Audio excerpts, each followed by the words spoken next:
তো চালুই হচ্ছে না, আমার ফোন নষ্ট হয়ে গেছে। কি ব্যাপার, ঋতুর মন খারাপ কেন? ও বুঝছি।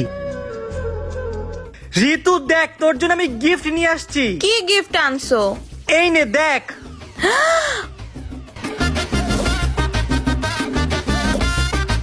ফোনটা আমার অনেক পছন্দ হয়েছে, থ্যাংক ইউ ভাইয়া। এইটা বেস্ট স্মার্টফোন Oppo A60। এটা ডিসপ্লেতে পানি পড়লেও টাচ কাজ করে। না, আমি বিশ্বাস করি না, ফোনে পানি পড়লেই তো ফোন নষ্ট হয়ে যায়। এই দেখ। আরে আরে ভাইয়া, কি করতেছো? ফোন তো নষ্ট হয়ে যাবে। আরে কিছু হবে না, এই ফোনের ডিসপ্লেতে পানি থাকলেও টাচ কাজ করে। ওয়াও, আমার ফোনে এখন পানি পড়লেও কিছু হবে না। দেখ আমাদের ডিসপ্লেতে কত পানি, তারপর টাচ কত সুন্দর কাজ করতেছে। শুধু তাই না, এই ফোনে বডিটা এতটাই স্ট্রং, তুই চাইলে যে কোনো কিছু ভাঙতেও পারবি। তাহলে আমার এই ব্যাংকটা ভেঙে দেখাও। ওকে চল। ভেঙে গেল। ভাইয়া ফোনটা আসলেই সুন্দর, থ্যাংক ইউ সো মাচ। যাক তুই খুশি তো? এখন সবগুলো টাকা আমার।